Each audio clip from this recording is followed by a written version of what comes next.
আসসালামু আলাইকুম সবাইকে নাসির গ্রামার হাবে স্বাগতম। আজকে আমরা আলোচনা করব কাইন্ডস অফ সাবজেক্ট অর্থাৎ সাবজেক্টের প্রকারভেদ নিয়ে। তার আগে আপনি যদি নতুন হয়ে থাকেন তাহলে অবশ্যই চ্যানেলটি সাবস্ক্রাইব করে আমাদের পাশে থাকেন। Let's begin the video. There are mainly three types of subject. Number one, complete subject. Number two, simple subject. Number three, compound subject. What is called complete subject? Complete subject কাকে বলে? The subject with all its words is called complete subject. অর্থাৎ subject সংশ্লিষ্ট যতগুলো word আছে সবগুলোকে একত্রে complete subject বলা হয়। Example, the principal of our college is very honest.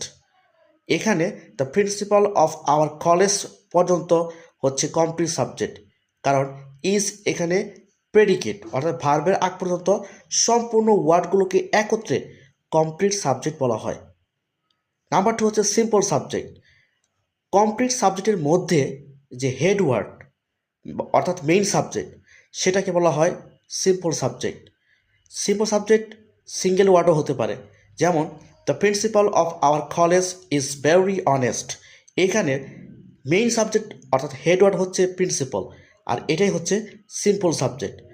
অথবা হি প্লেস ফুটবল, এই বাক্যে হি হচ্ছে মেইন সাবজেক্ট, এই হি হচ্ছে সিম্পল সাবজেক্ট। নাম্বার থ্রি হচ্ছে কম্পাউন্ড সাবজেক্ট, যেমন Kamal and Jamal are two brothers.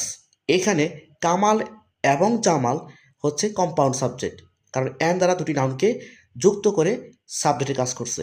তো এই ক্ষেত্রে এটা হচ্ছে কম্পাউন্ড সাবজেক্ট। তো আজকের টিপস যদি ভালো লাগে থাকে অবশ্যই চ্যানেলটি সাবস্ক্রাইব করে পাশে থাকবেন, এবং নেক্সট ভিডিওতে আমি কাইন্ডস অফ প্রেডিকেটস নিয়ে আলোচনা করব। ইনশাল্লাহ সঙ্গে থাকবেন। ধন্যবাদ।